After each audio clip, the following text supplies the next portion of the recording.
I'm talking about Joseph, and I'm gonna have to extend it one more week. So, because it is so much, and it's really good. We'll continue finish it up next week. But so far we've talked about Joseph. He has gone. His life has been a roller coaster so far.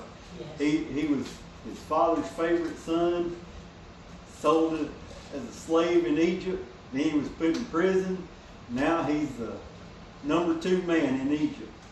And where we finished off last week, the famine had taken over, and we went through the 7 good years. Now we're fixing to start the 7 bad years, and that means 20 years has went by since Joseph was put into that pit when he was 17.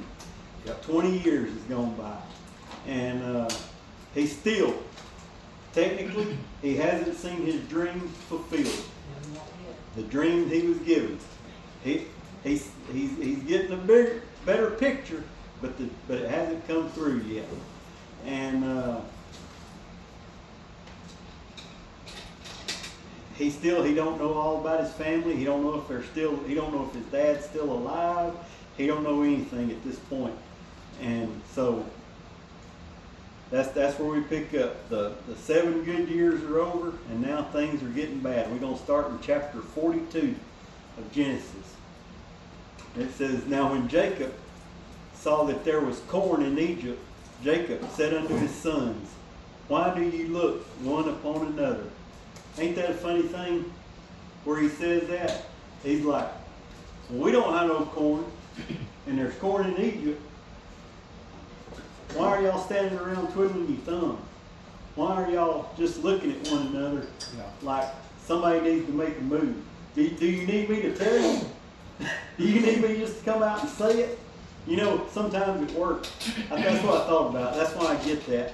At work, you know, I've had people, you know, that work for me and stuff, and they do their job. They might have been doing this job for 5 years or longer, and all of a sudden one day, you know, we have a problem, whatever, and you go out there and you're like, yeah, what, you know, what's going on? Why haven't we fixed it? And I'm like, well, talking about every excuse in the book. I'm like, well, you know what we got to do to fix it, right?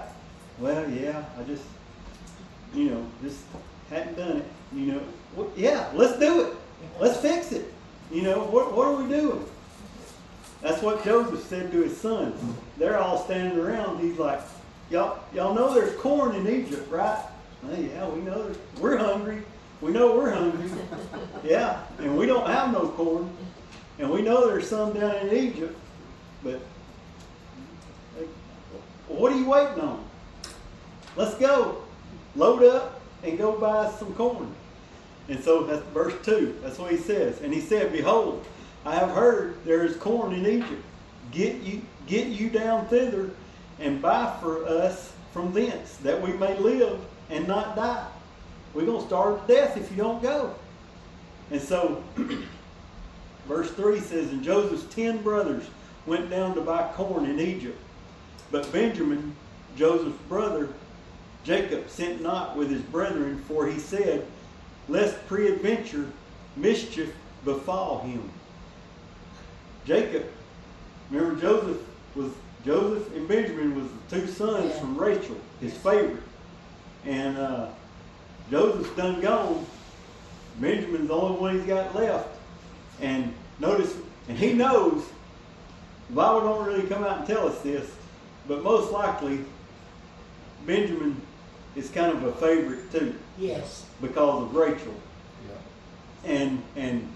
And I'm sure he probably treated Joseph. Everybody probably knew. The family knew. You know, everybody knows who the favorite is, whatever. You know, they know whether you say it or not. Everybody knows. And Joseph knows that they know, and he knows that the last time they knew who the favorite was, Joseph, when they all went off, something bad happened to Joseph. And so he says, I don't want to send Benjamin because some mischief might befall him. Yeah. You know, he might have an accident like Joseph did. You know, I don't want nothing to happen to him, so I'm going to keep him at home. And so the sons of Israel, verse 5, the sons of Israel came to buy corn among those that came, for the famine was in the land. Verse 6 is it. Joseph was the governor over the land, and he it was that sold to all the people of the land. And Joseph's brethren came, here it is, and bowed down themselves before him with their faces to the earth. Remember Joseph's dream? It all bowed down to him.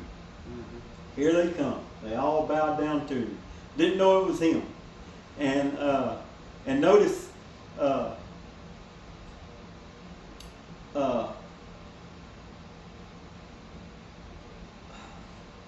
Joseph was the one that sold to all the people.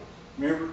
Yes. Pharaoh had put everything into Joseph's hands. Yeah. When the people, earlier the people said, we're hungry, give us corn. What did Pharaoh say? Go see Joseph. Yeah. I don't know what to tell you. Joseph's taking care of this. So Joseph was the guy in charge. That's who they went to. Verse 7. And Joseph saw his brethren, and he knew them. But he made himself strange to them, and spake roughly to them, and said unto them, Whence come ye? And they said, From the land of Canaan, to buy food. And Joseph knew his brethren, but they knew not him. And Joseph remembered the dreams which he dreamed of them, and said to them, Ye are spies, to see the nakedness of the land, ye are come. So Joseph remembered the dream, and he said, wow, this is it. They're all bowing down to me, just like my dream. Yeah. 20 or however long ago, I don't know how long ago he had his dream, but 20 something years ago, Yeah. he had that dream. This is what it meant. And but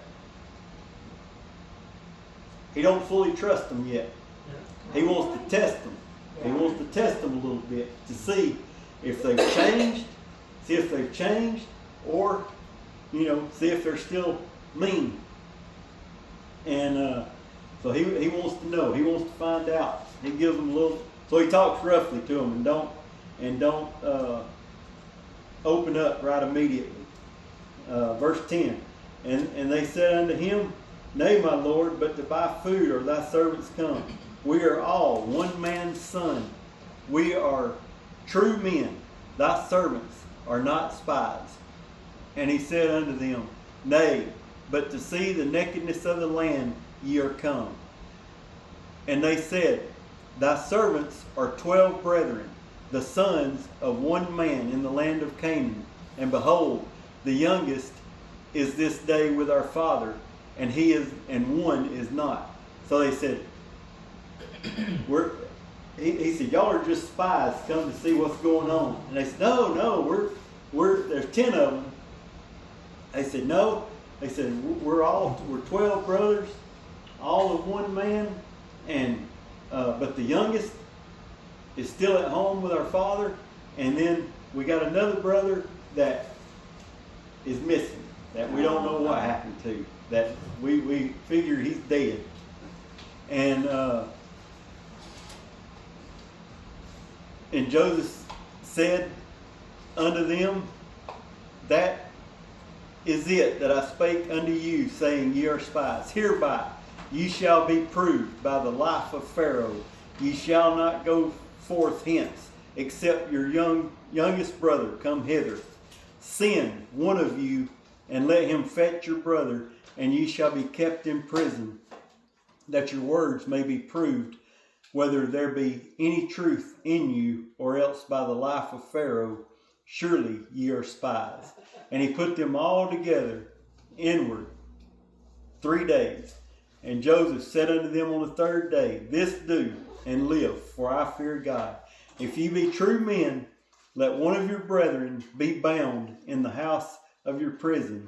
Go ye, carry corn for the famine of your houses, and bring your youngest brother unto me. So shall your words be verified, and ye shall not die. And they did so. And they said one to it. Listen what the brothers said to each other. Verse 21. And they said one to another, we are verily guilty concerning our brother, in that we saw the anguish of his soul when he besought us, and we would not hear. Therefore is this distress come upon us. And remember Reuben? Yes. He's the one that told them not to do it. Verse 22. And Reuben answered, saying, spake I not unto you, do not sin against the child, and you would not hear. Therefore, behold, also his blood is required. All right, so they're all talking amongst themselves because up to this point, no, they didn't recognize Joseph. He was speaking Egyptian, and he had an interpreter, and they didn't know he could understand their language, what they were saying. Verse 23, and they knew not that Joseph understood them, for he spake unto them by an interpreter. And he turned himself about from them and wept, and returned to them again and communed with them, and took from them Simon and bound him before their eyes. All right, I got another. This is another important one. He chose Simon. Chose Simon for a reason, but I'm not going to tell you about that till next week. Oh. That's going to be on next week's lesson. 25. Then Joseph commanded to fill their sacks with corn, and to restore every man's money into his sack, and to give them provision for the way. And thus did he unto them. And they laded their asses with the corn, and departed thence. And as one of them opened his sack to give his ass provender at the end, he espied his money, for behold, it was in his sack's mouth. And he said unto his brethren, my money is restored, and lo, it is even in my sack. And their heart failed them, and they were afraid, saying one to another, what is this that God hath done to us? And they came unto Jacob their father unto the land of Canaan, and told him all that befell them, saying, the man who is the Lord of the land spake roughly to us, and took us for spies of the country. And we said unto him, we are true men, we are not spies. We be 12 brethren of one father. One is not, and the youngest is this day with our father in the land of Canaan. And the man of the Lord of that country said unto us, hereby shall I know that ye are true men. Leave one of your brethren here with me, and take food for the famine of your households, and be gone. And bring your youngest brother unto me. Then shall I know that ye are no spies, but that ye are true men. So will I deliver you your brother, and ye shall traffic in the land. And it came to pass, as they emptied their sacks, that behold, every man's bundle of money was in his sack. And when both they and their father saw the bundles of money, they were afraid. And Jacob their father said unto them, me have you bereaved of my children. Joseph is not, Simon is not, and you will take Benjamin away. All these things are against me. He said, y'all are going to get all my kids. I've done lost Joseph. Yeah. Now Simon is down there in prison. Now you want to take Benjamin down there, the one I don't want to lose. Y'all killing me. Mm-hmm. Y'all are killing me. What he's saying. Mm-hmm. And once again, now listen to this. This is another important one we'll talk about next week. This is important. Remember, so far, all this time I've been talking about Reuben. We think Reuben is a pretty good guy. All the way to this point, up to here. And Reuben spake unto his father, saying, slay my 2 sons, if I bring not to thee.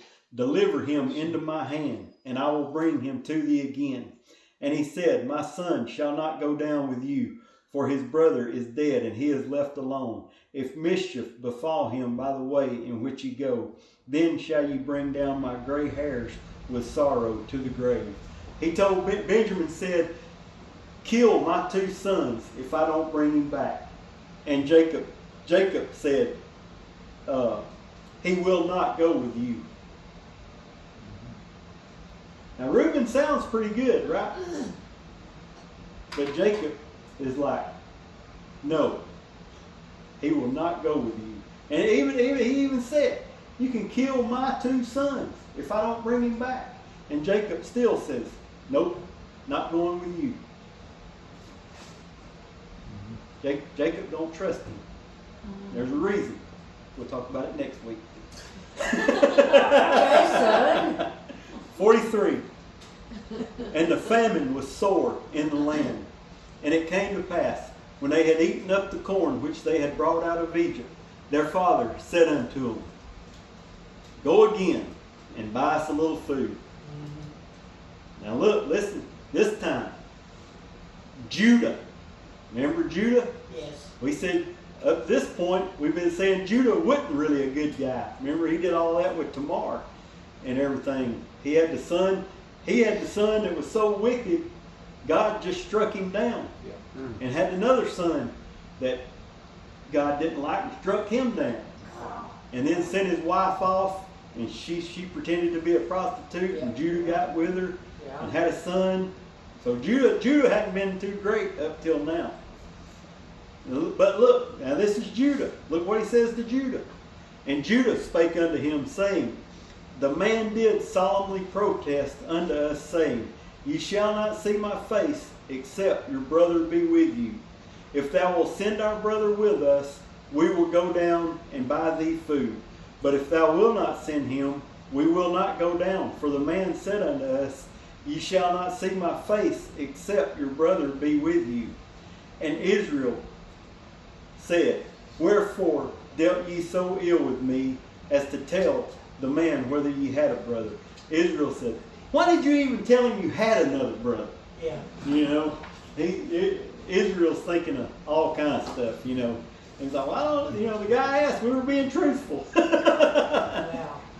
And verse 7, and they said, the man asked us straightly of our state and of our kindred, saying, is your father yet alive? Have ye another brother? And we told him according of the tenor of these words, could we certainly know that he would say, bring down thy brother. How did we know he was going to say, bring down your brother? And Judah, in verse 8, Judah said unto Israel, his father, send the lad with me, and we will arise and go, that we may live and not die, both we and thou, and also our little ones.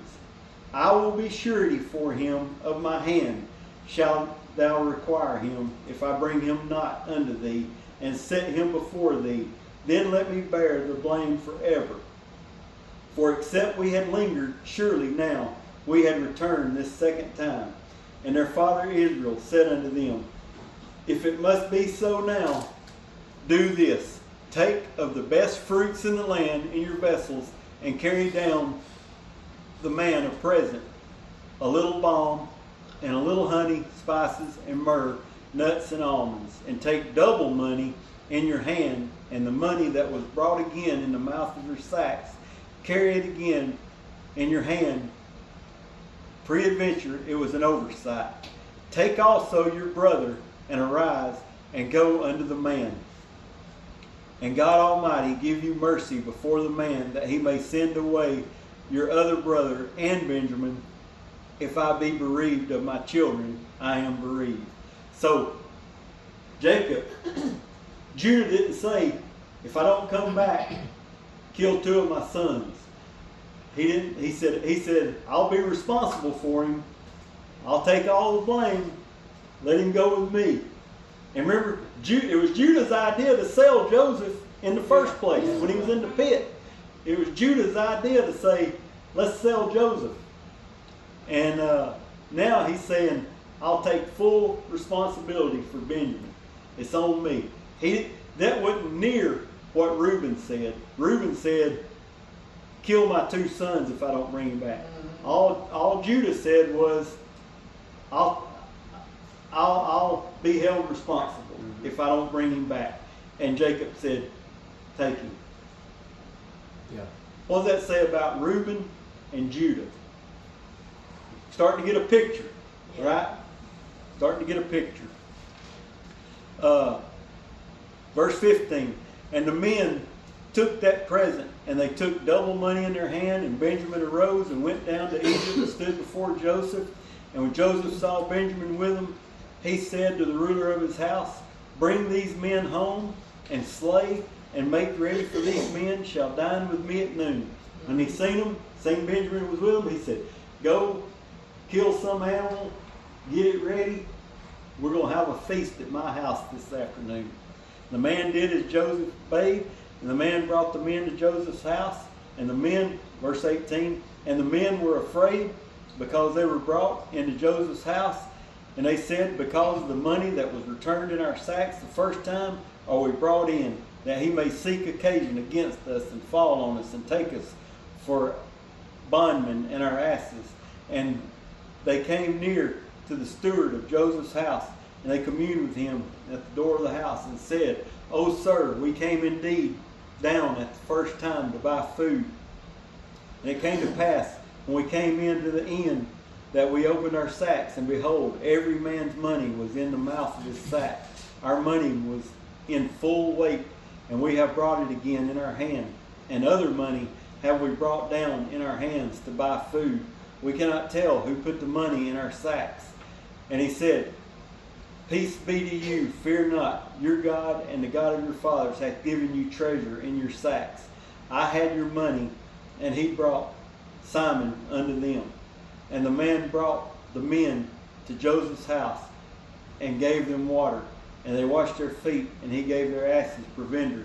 And they made ready the present against Joseph. Came at noon, for they heard that they should eat bread there. When Joseph came home, here it is again, they brought him the present which was in their hand into the house, and bowed themselves to him, to the earth. And he asked them of their welfare, and said, is your father well? The old man of whom you spake, is he yet alive? And they answered, thy servant, our father, is in good health. He is yet alive. And they bowed down their heads once again and made obeisance. That means they were being obedient. And he lifted up his eyes and saw his brother Benjamin, his mother's son, and said, is this your younger brother of whom ye spake unto me? And he said, God be gracious unto thee, my son. And Joseph made haste, for his bowels did yearn upon his brother, and he sought where he could weep. And he entered into his chamber, and wept there, and washed his face, and went out, and refrained himself, and said, set on bread. And they set on him by themselves. This is crazy, listen to this. They set on him, for him by himself, and for them by themselves, for the Egyptians which did eat with him by themselves, because the Egyptians might not eat bread with the Hebrews, for that is an abomination unto the Egyptians. The Egyptians wouldn't eat with the Hebrews because they thought that was an abomination, but yet Joseph is the guy. He's a Hebrew, and all the Egyptians want to eat with him. They didn't know it. And they sat before him, the firstborn according to his birthright, to the youngest according to his youth. And the men marveled one at another. And he took and sent messes unto them before him. But Benjamin's mess was 5 times as much as any of theirs. And they drank and were merry with him. So he sent out, when he sent the food out onto the table, he gave everybody their plate. But Benjamin's plate had 5 times as much as everybody else's. And we'll go to chapter 44. Oh, I'm trying to hurry. We still got a lot to cover. And he commanded the steward of the house, saying, fill the men's sack with food, as much as they can carry, and put every man's money in his sack's mouth, and put my cup, the silver cup, in the sack's mouth of the youngest, and his corn money. And he did according to the word that Joseph had spoken. As soon as the morning was light, the men were sent away, they and their asses. And when they were gone out of the city, and not yet far off, Joseph said unto his steward, up, follow after the men, and when thou hast overtake them, say unto them, wherefore have ye rewarded evil for good? Is not this it which my Lord drinketh, and whereby indeed divineth? Ye have done evil in doing.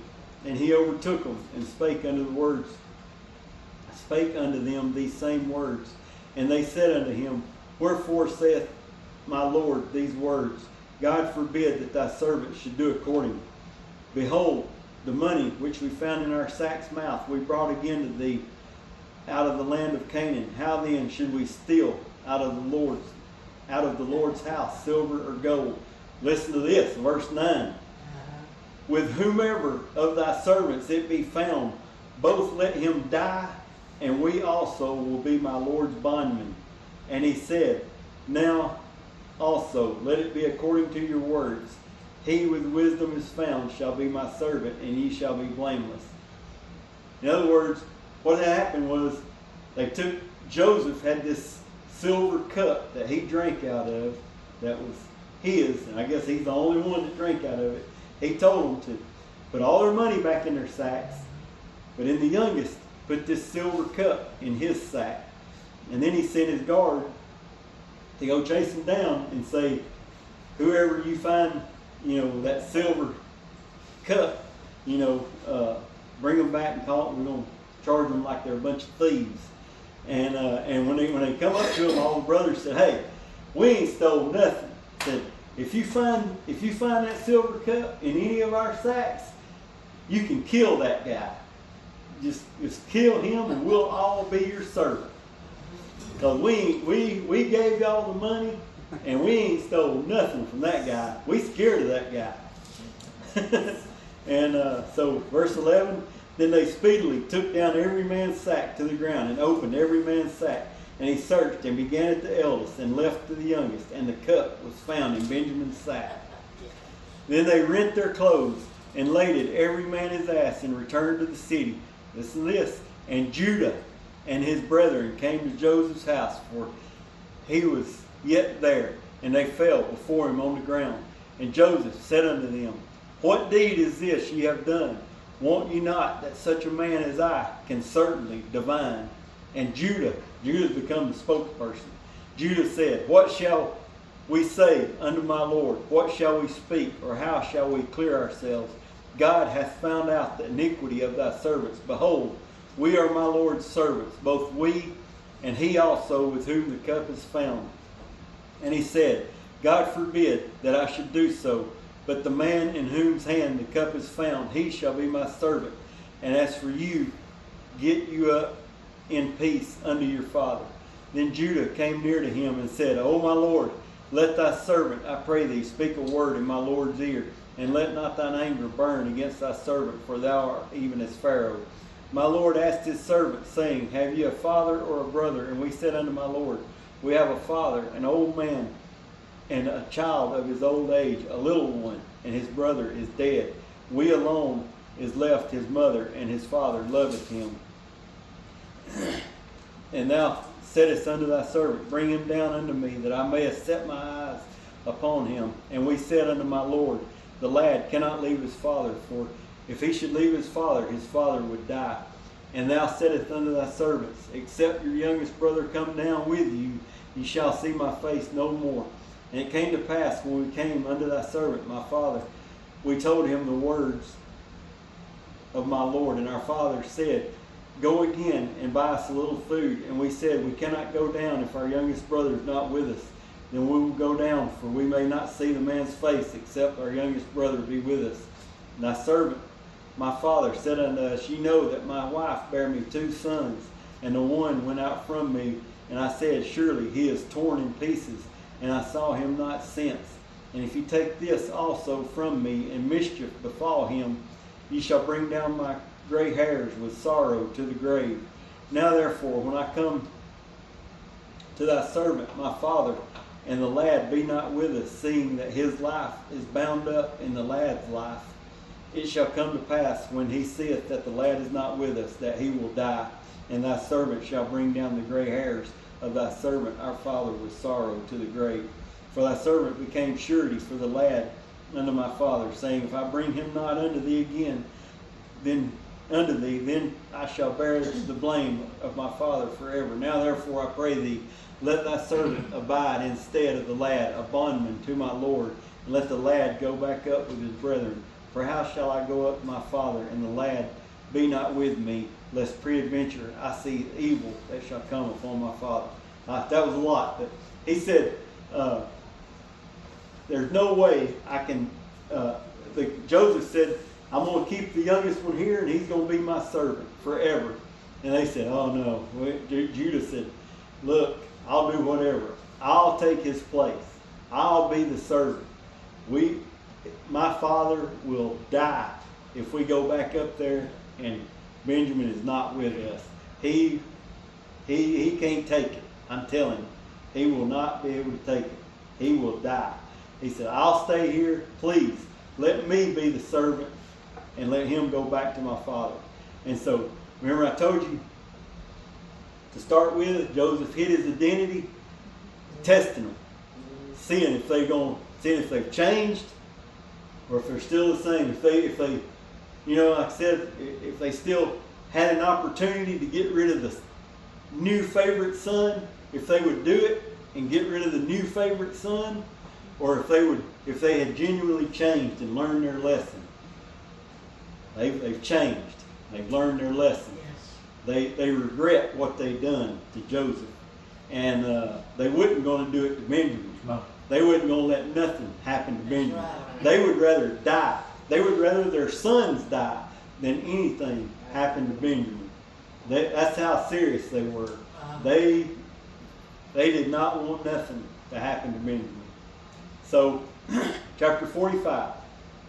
Joseph couldn't refrain himself anymore before him. He stood by and he cried, cause every man to go out from me. And they stood no one with him, while Joseph made himself known to his brethren. And he wept aloud, and the Egyptians and the house of Pharaoh heard. And Joseph said unto his brethren, I am Joseph.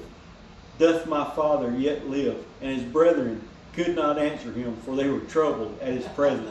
They couldn't even speak. They were stunned. Yeah. Yeah. What? Yeah. And That's something. Joseph said unto Bad, God make good. Yeah. Joseph said unto his brethren, come near to me, I pray you. And they came near, and he said, I am Joseph, your brother, whom ye sold into Egypt. Now therefore be not grieved, nor angry with yourselves, that ye sold me hither. For God did send me before you to preserve life. For these 2 years hath the famine been in the land, and yet there are 5 years in which there shall be neither earing nor harvest. In other words, we're two years deep into this famine, and there's 5 more years coming. Yeah. And God sent me before you to preserve a posterity in the earth and to save your lives by a great deliverance.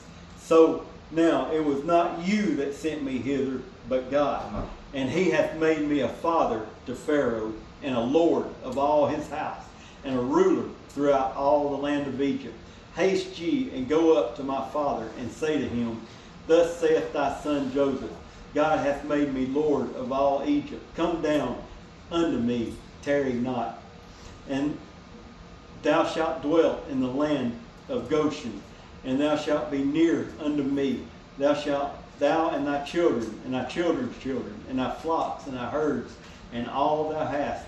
And there I will nourish thee, for yet there are 5 years of famine, lest thou and thy household and all thou hast come to poverty. And behold, your eyes see the eyes of my brother Benjamin. That is my mouth that speaketh to you. All right, I'm going to have to speed it up.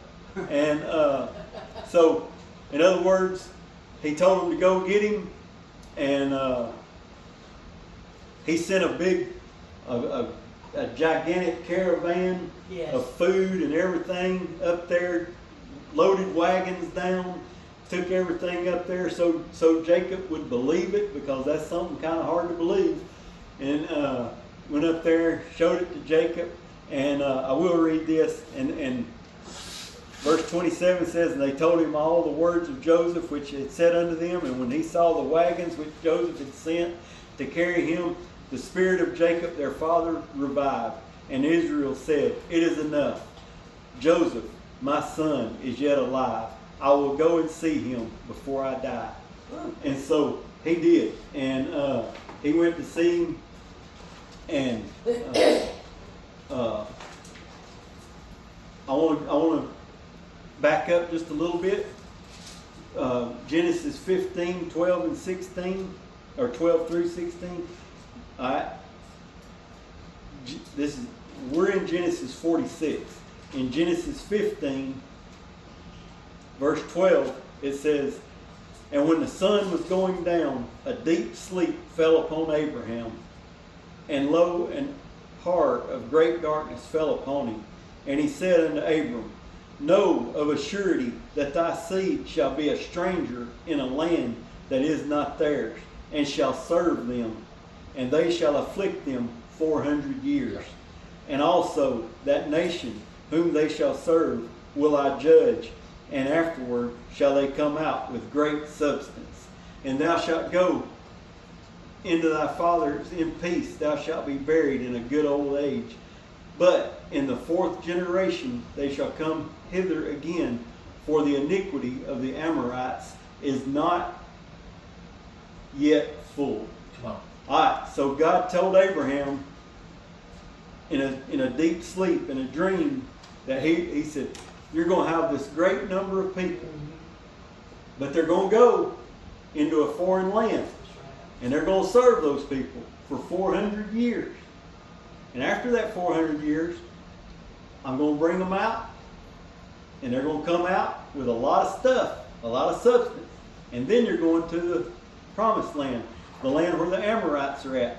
They're not going yet. I need that 400 years for the Amorites to get so evil that the land will spew them out. And I'm like, oh, that's some crazy talk. Is it? Let's look at Leviticus 18. Leviticus 18:24 says, "Defile not ye yourselves." This is what's going on here. Moses is fixing to go to the promised land. Yep. He's got them out of bondage. They're in the wilderness. They're headed to the promised land. And listen to what God tells them in Leviticus 18:24. "Defile not yourselves in any of these things, for in all these the nations are defiled, which I cast out before you. And the land is defiled. Therefore I do visit the iniquity thereof upon it, and the land itself vomiteth out her inhabitants. Ye shall therefore keep my statutes and my judgments, and shall not commit any of these abominations, neither any of your own nation, neither nor any stranger that sojourneth among you. For all these abominations have the men of the land done, which were before you, and the land is defiled, that the land spewed not you out also when you defile it, as it spewed out the nations that were before you. For whosoever shall commit any of these abominations, even the souls that commit them shall be cut off from among the people. Therefore shall ye keep mine ordinance, and that ye commit not any of these abominable customs, which ye committed before you, that defile not yourselves therein. I am the Lord your God." So he's saying, he told Abraham, the Amorites hadn't committed enough sin for the land to spew them out yet. I'm going to send y'all to Egypt for 400 years to be slaves while they defile this land, and the land gets so sick of them, it's going to vomit them out. Yeah. And that's when that's when they went to the promised land. All this, He put everything in place. Amen. Everything in place. All right, one last thing. You're gonna need to know this for next week. When Joseph, not Joseph, well, thought I had all that right here handy. Oh, right here it is. If we look back, verse 27 of 46 and 27, Joseph had two sons in Egypt. We talked about that earlier. We'll talk about them next week.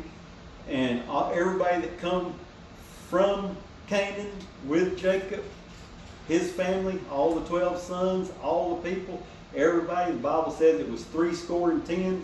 That's 70 people.